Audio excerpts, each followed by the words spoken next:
Hello.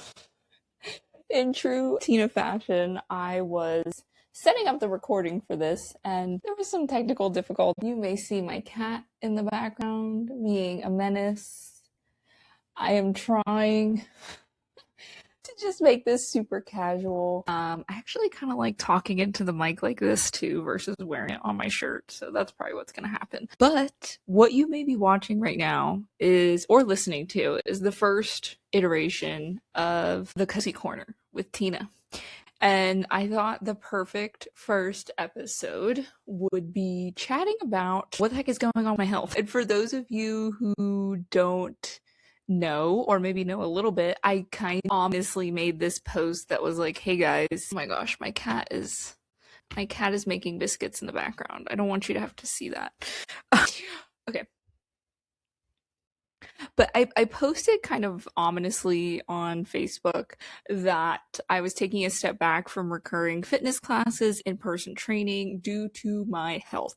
And I understand that that can be kind of confusing because a lot of thought can come to mind. You may see, oh, here comes Jinx.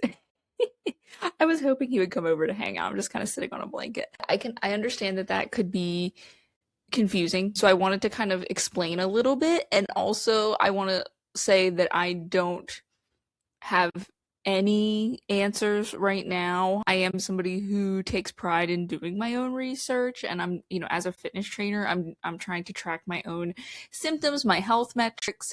I do read a lot of like anecdotal evidence, just things from people, symptoms, and I try to piece things together myself. But I will also say I'm not an expert. I'm not diagnosing myself. I am not claiming I know things. I'm just going to share my experience in the hopes. I think there's a lot of people who are going through what I'm going through. A lot of them may not be into fitness, which is even more challenging. And I'm going through is shaping and has been shaping my business as a whole and my mission to help others. So it's really important.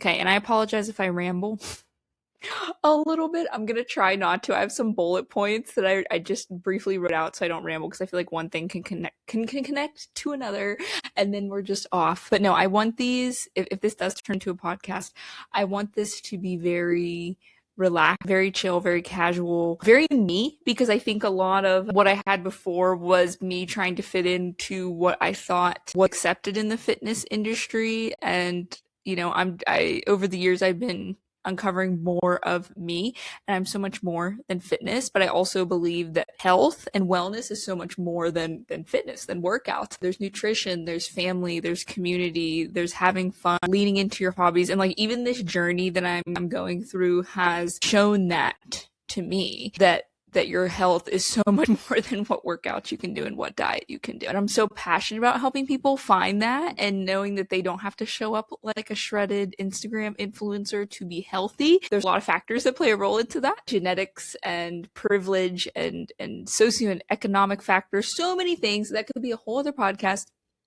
Without further ado, let's kind of dive in. So where have I been? I'm going to kind of zoom out and give you the whole timeline.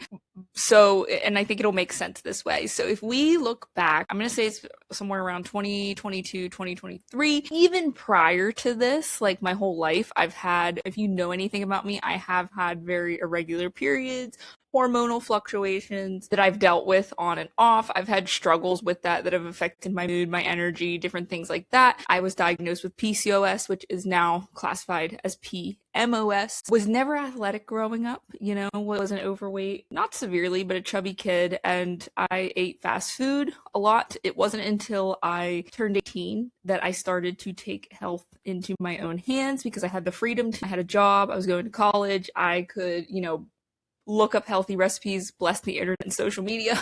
I was able to look that stuff up, and I was able to like make my own healthy food, get into workout programs. Katie Hearn, who is one of the founders, the original founder of Alani Nu energy drinks, you may know her more from that.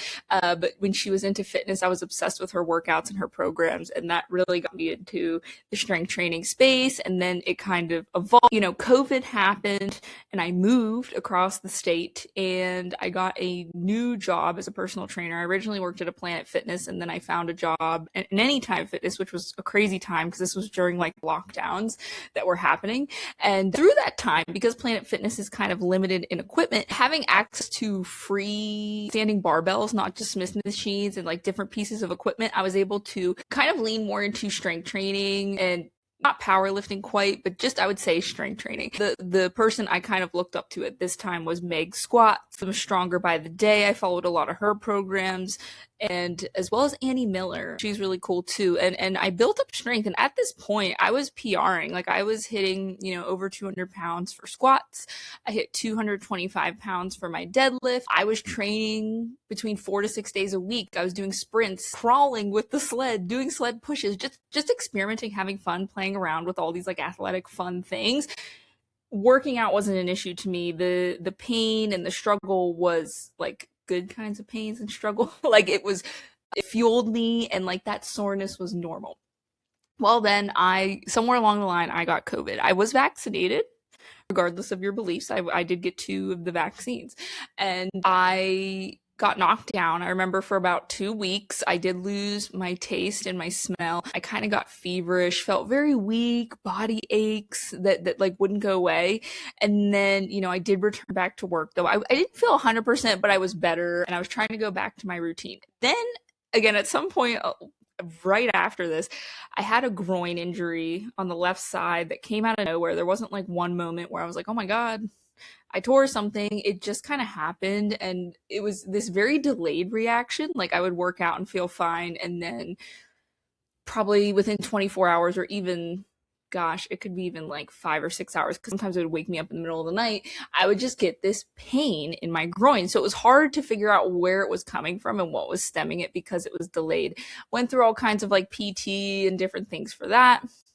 And then that was when I started to experience like brain fog, weakness, all this. I got some testing done at the doctor's, and my thyroid stimulating hormone, I wanted to test that because thyroid issues run in my family. Both my mom and grandma had Graves' disease and their thyroids removed on the maternal side. So I was like, okay, let's get this checked. And we were diagnosed around the same age. It was always like around that 26, 27 age range. And I happened to be 27. Although I will say both my mom and grandma smoked. They weren't super active aside from just like regular daily activities. I did have, I was very adamant about supplements, eating right, recovery, obviously working out, all that stuff. But that doesn't change things, right? It could potentially help symptom severity and what we experience, and maybe that doesn't activated, right? Maybe it stayed dormant, but that there was a little bit of different environmental factors there. But I did get my thyroid stimulating hormone tested, and I was sitting somewhere between like 5 to 7.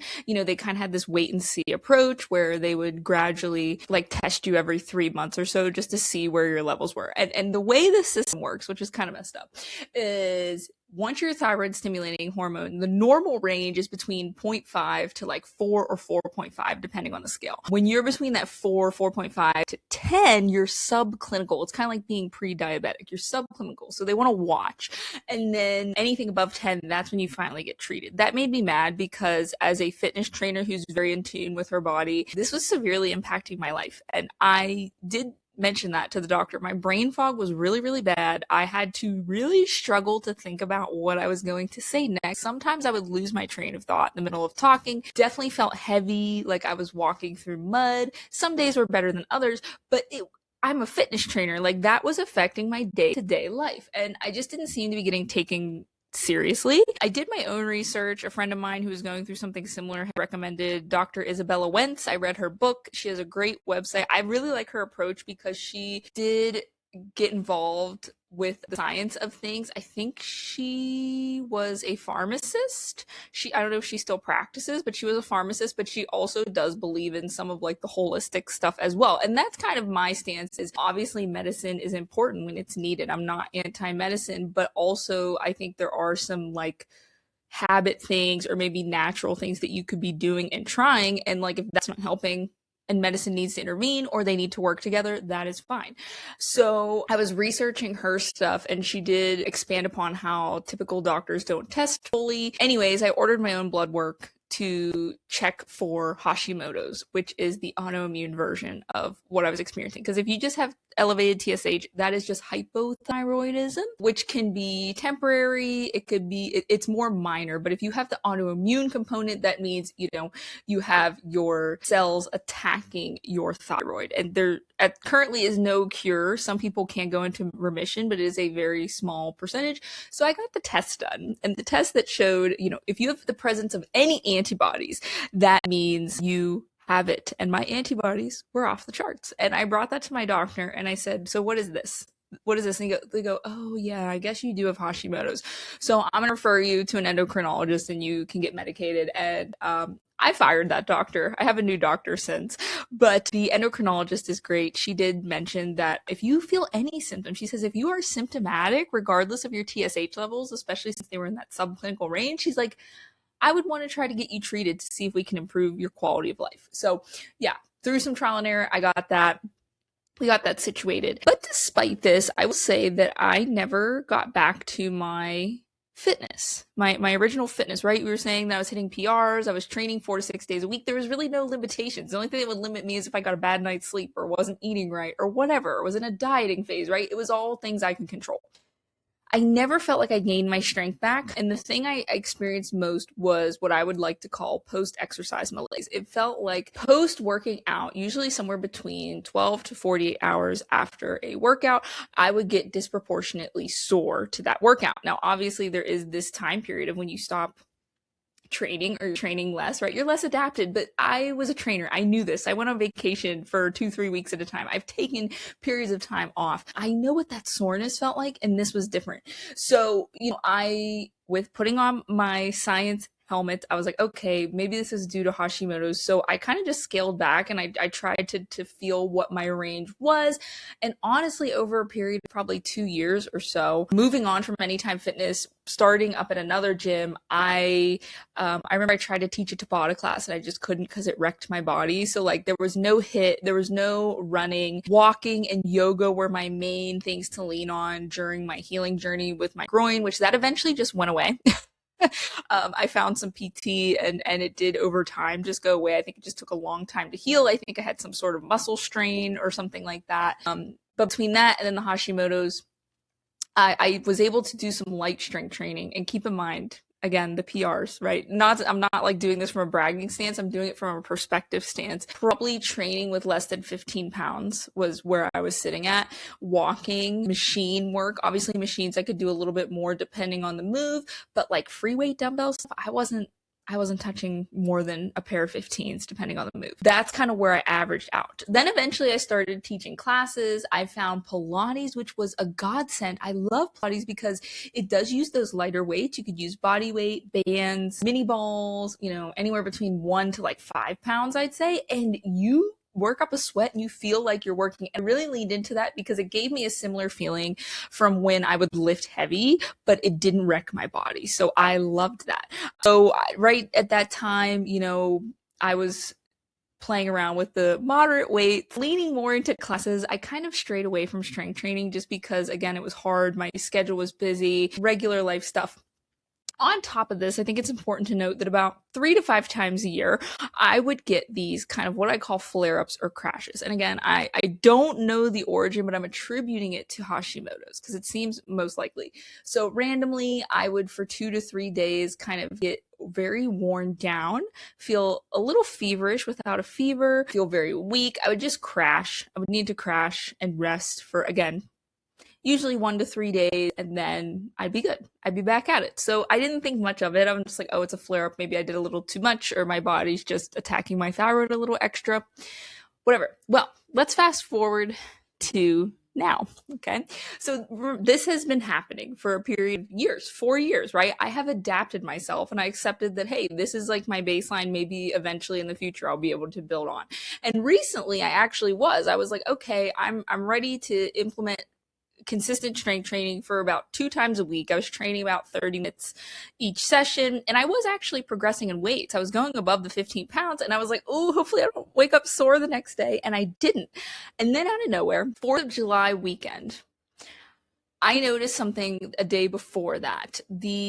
just after walking, the tops of my quads were like tender, and I was like, that's weird. It felt like normal muscle soreness, but I'm like, I just walked. Like, I didn't do anything crazy. I was like, this is really weird for this to be sore. And then that Friday, which I think that was Wednesday into Thursday, that Friday I woke up, I had an in-person client. Again, it was 4th of July weekend. We don't usually do much for the holidays, so I was fine working. But I woke up and I felt terrible. I felt so heavy, so weak, but I was like, I have to do this in-person client. I had a couple virtuals. I'm like, I'm going to see how I feel after the in-person client. So I go into the gym. I'm kind of on this like adrenaline, right, to get through the client. And then when I'm coming home, I'm noticing just walking up the steps to get to my apartment, like I felt so weak and it was so difficult. And I'm like, oh my God. And it just kind of worsened, and I was like, I can't do this. I laid on the couch. I had this like heaviness behind my eyes. I wasn't tired, like, oh, fall asleep tired. I was just exhausted. Muscles felt heavy, burning behind the eyes, kind of just like this heaviness. It's so hard to explain unless you experience it. The closest thing I can think of is like experiencing weakness and tiredness when you have the flu and when you're actually sick without like a runny nose or a cough or a fever, like just the body feeling. That is kind of what I was experiencing. And I was like, okay, I'm canceling my clients. I'm just going to rest. So I did. I rested that whole weekend, and I was like, okay, maybe this was just one of my flare-ups. And I tried to go back to work, and I did a little bit. That Wednesday, I had a class, a pop-up class, and I was like, well, I know I just went from this flare-up. I'm going to cut back on my weights a little bit. We're going to go down to 1 pound at Pilates. I'm going to use an extra light band, just to be cautious. The next day, I woke up, it felt like I ran like a Spartan race. My whole body felt so beat up and so sore. And I was like, I even pulled back intentionally and I'm still sore. So I literally canceled my classes the rest of the week. And I was like, what am I going to do? I said, this is the longest I felt like this. And I, again, was managing everything. I'm so on top of my supplements and water and sleep and not overdoing it, because I've lived with this. So I'm like, okay, my thyroid levels have been normal. I just had a checkup a month ago. But I was like, I don't think I can teach classes right now. It's not even the physical exertion, it's the commute time, the driving, the being on, the being alert, using all that brain power, projecting my voice. I was like, I don't think I can do this. Same thing with the personal training, because it's a lot of just energy.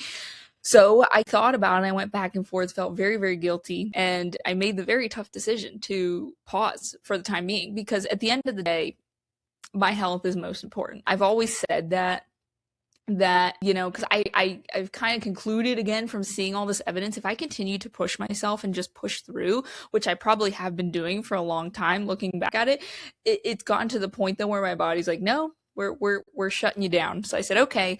And if I continue to push through, I don't know what would have happened. Would I have ended up in the hospital, the ER, whatever? I don't know. So I decided to take it into my own hands and do that. And right now I'm probably 3 weeks to a month into this. So right now I'm still doing pop-up events because I really enjoy those for my creativity. It also gives me enough time that I can rest in between events. I still get wiped out like when I'm doing yoga, which used to not bother me at all. I am sore. It's manageable, but I'm sore after stretching, which is crazy. But my body is in this really weird rest recovery phase, and it's very strange. It's new to me, but I'm taking it seriously. There's definitely been periods of time where I'm like, oh, is this in my head? Am I like depressed? Am I just being lazy? Maybe I'm deconditioned, all this stuff. But no, this is very real. And to people who may be going through something similar, because I think there is some stigma out there where it's like, if you look healthy on the outside, people are just going to assume you're faking, which luckily, at least to my face, I've not had any accusations of that. But I can tell you I'm somebody who's a very, very, very hard worker, and this is probably not a healthy mindset, which I'm definitely, I have this mindset for myself that if I'm like not on the floor, like crawling, incapable of working, then I'm able to work. So it's not like I'm lazy. I will work and do the work that is required to get things done. But I also have that kind of logical side of me that's like, well, technically I could push through this. I would feel absolutely terrible and my quality would go down, but I know this would make me worse, so I'm not. And that is where I'm kind of figuring out my new normal, and I think I have to pull back for a little bit. And there are a couple things this could be. Again, I'm not diagnosing, I'm not saying anything, but the fact that this started to happen post-COVID, and I'm not having too many issues with Hashimoto's, I have two plausible explanations right now. Is it could be another autoimmune, which I'm getting tested for. We did blood work. My blood work came back great. If anything, it's actually improved as far as like vitamin D. They were all normal levels, but the levels are even better now. Iron's good. Vitamin B is good. I got tested for Lyme, all types of Lyme and tick-borne illnesses, all negative. I do have an MRI. They do want to explore a sleep study as well. And I did get a referral to a rheumatologist, which I set up an appointment for that. So I'm doing all the right things as far as that goes. I think, my Hashimoto's and my PCOS, PMOS are under control as well. I haven't been having any issues with that. But with all that being said, we're doing the testing. I'm listening to my body. I'm using this as a unique opportunity. It does suck. I'm gonna be real. Like, obviously, I took a big hit to my income. So, like, I'm a business owner. My income is not consistent. It depends on who I'm training, events, and luckily, past Tina was smart enough to make multiple streams of income. And that's why, again, I'm thankful that I can lean into these events. I'm thankful that I'm creative. I would love to experiment into non-fitness related events that revolve around art and creativity and wellness and health, things like that. I am thankful for my online community because I am able to do online as well as like virtual, but I'm taking a very limited amount because, again, I'm still being mindful of my energy.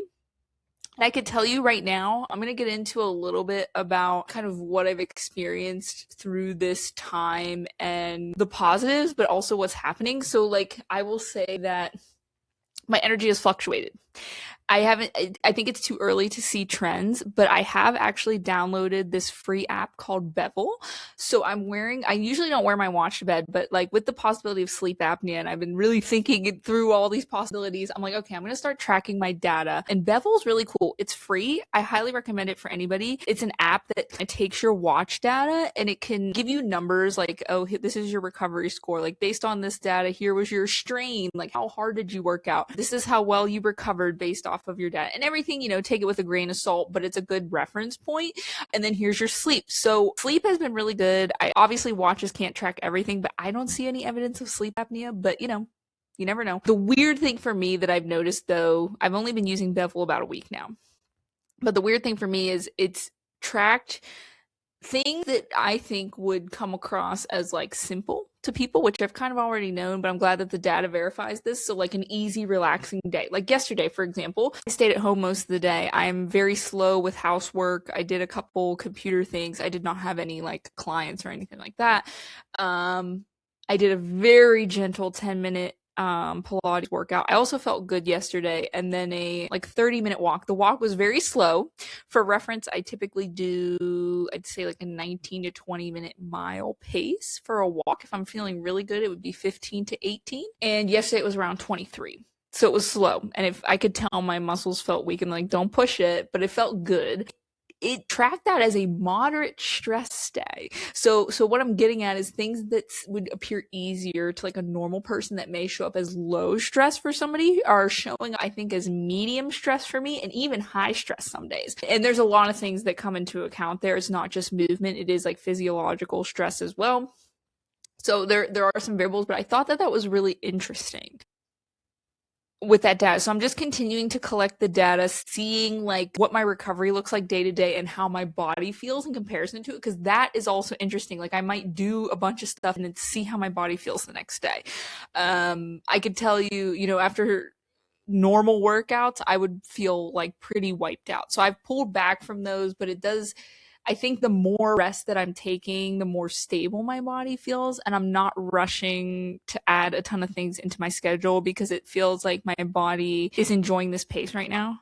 I literally feel like a grandma, but I just love like that slower pace life. And it's really interesting because I didn't realize how busy I was before. I am actually finding that I'm craving like wanting to watch a movie again. Before I'm like, oh my God, I don't even have the brain focus to watch a movie. But now I'm like, oh, I want to sit down and enjoy this, or make art. I want to sit down. It doesn't feel rushed. It doesn't feel like something I just have to check off. Read a book. I want to read books. I'm reading Dungeon Crawler Carl. I'm on book number 2. I'm having a great time. So the fact that like I'm creating space to have joy for things, there's a lot of other little things that maybe I'll share one day, but it's a very big deep dive. But overall, I think I'm just having a bigger capacity, so I'm trying to stay here for a while. but the theory I think that I skipped over was that I am leaning again towards an autoimmune and a second autoimmune disorder, or it could be what is called chronic fatigue syndrome, and that can be from like long COVID, or it could be triggered by a COVID thing. Again, I'm not blaming it on this. This is just a theory. It could be triggered from a virus. It could be triggered from a bunch of things. And I think burnout, there's a lot of little layers in there. I don't think it's just one central thing, which is why I think it's really complicated in the medical world, especially now. A lot of people stay in their avenue, right? And they don't think, and that's what I think separates me as a trainer when I'm working with clients. Like, they don't think of like, oh, how is this affecting this? How is this affecting this? Like, me as a trainer, I like to hear about your personal life and like, how stressful is your work? Like, did you have a really stressful day at work today? We probably should go for a PR. Like little things like that. What's your diet like? Like, are you having fun? Are you sleeping well? Like, there's a lot of things that interact that I think build the whole picture. And that's what I'm trying to look at as well. And I think there is this kind of perfect storm of a bunch of things that were piled on top of each other that ultimately led to this experience. But again, I'm just kind of like spitballing and thinking about things, right? But the chronic fatigue is really interesting because that post-exercise malaise is there's like this disproportionate soreness in according to working out. Like, my recovery overall, if I were to examine anything, I think my number one symptom, because I don't have pain, my number one symptom is recovery sucks. Like, it doesn't match what I'm doing. And it's even more baffling to me as somebody who takes the time to pretty much control my controllables. I am drinking enough water. I am taking my supplements, magnesium, fish oil, a multivitamin, a probiotic, without overdoing it. I try to move my body regularly. I balance my protein, carbs, and fat. I'm not like eating like garbage. There's a lot. Sleep is fine. I balance everything, so it kind of baffles me, and that tells me something like deeper, something that they're just not measuring yet. And again, something like chronic fatigue, if you look up a lot of it, there's not a lot of research on it yet, because it a lot more cases have developed post-COVID. Autoimmune has also developed a lot more post-COVID. I wouldn't be surprised if my Hashimoto's was triggered by COVID, but again, I'm not saying that was it, but it is kind of weird how it came up after it. But it does seem like something is damaged in my body where my recovery just isn't great, despite my best efforts to make it as good as possible. And that's something I also worry about, because I'm so on top of these things.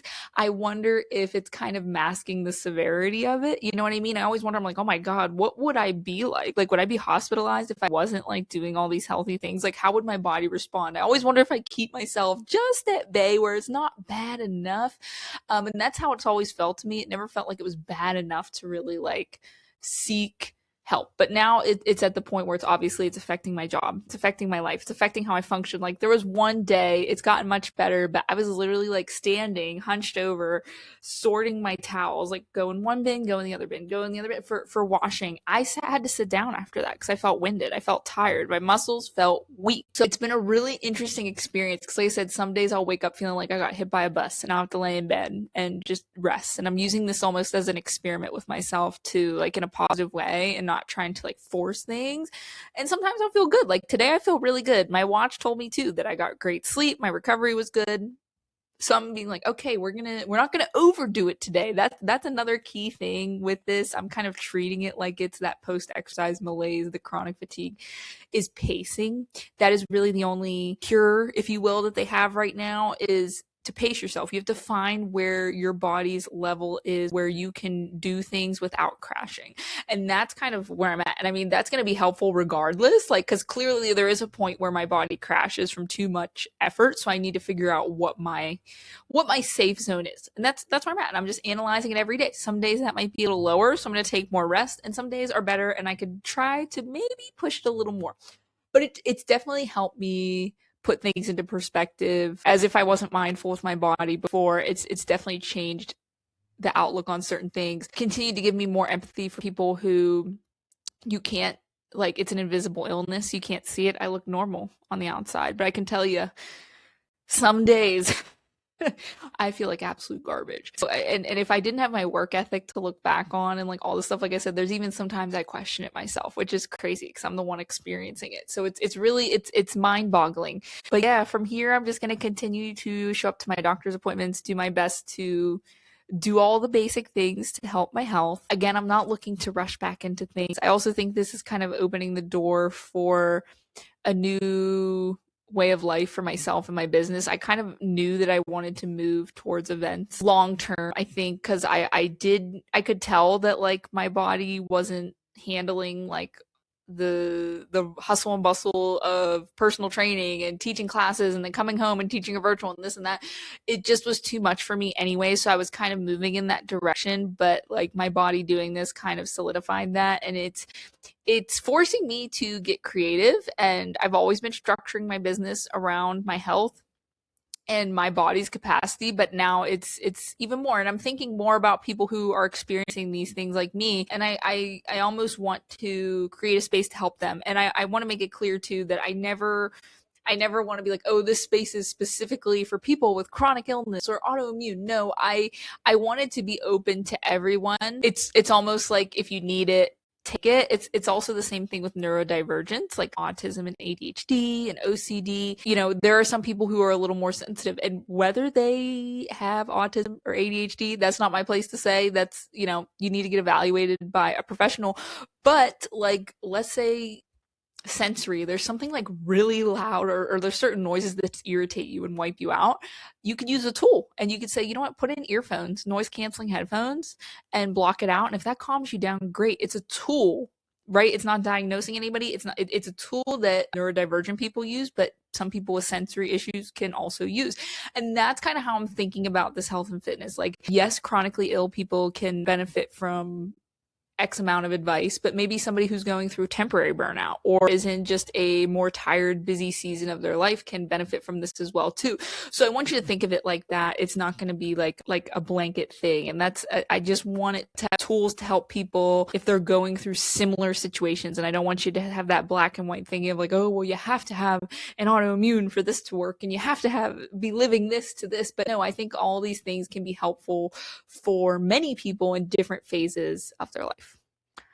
But yeah, so I think I didn't get too rambly. This one is a little longer, but I think I covered everything, just kind of like things I've experienced in the past, and zooming out, you know, this has been here, and I kind of had this big crash, and I'm still here. This is the longest I've ever experienced something like this, and how I'm kind of navigating this new life. It's kind of crazy. It's been an interesting journey so far. But yeah, thank you for tuning in. I hope that maybe this helped somebody, like just sharing. I wanted to share my story for anybody that may be going through something similar. Plus, I just wanted to get it out for people who are curious, because it's so hard to explain, because I've had people asking me if I feel better. And I want to also clarify that, like, yes, I have days where I'm feeling better. I'm not feeling that initial crash. Like, I'm more stable, but my capacity is much, much, much lower. Like, I am taking things very slow. Like, I usually do a task and then I rest. And I think I'm feeling so much better because I'm taking things slow. If I were to just hop right back into what I was doing before, I would be terrible. I'd be right back to where I was. So yes, I'm feeling stable, but know that, like I said, my lifestyle looks totally different right now until I get more data, and it may not change, or it may take a very long time to change. I'm just kind of meeting myself where I'm at every day. And again, this isn't like a cough, sick type of health issue. It's a deeper kind of energy regulation, chronic illness. I'm assuming I'm not gonna label it. I'm not gonna label it because I don't know. Like I said, I literally don't know, but it just feels like it's in that autoimmune chronic illness realm right now. That's the best way I could describe it. So it could fluctuate, it could flare, it can change, but definitely a different way of life right now. Okay, so that is all. Thank you for tuning in and listening to me share my story, and hopefully I will catch you in the next episode if I decide to make this into a podcast. All right, guys, bye for now.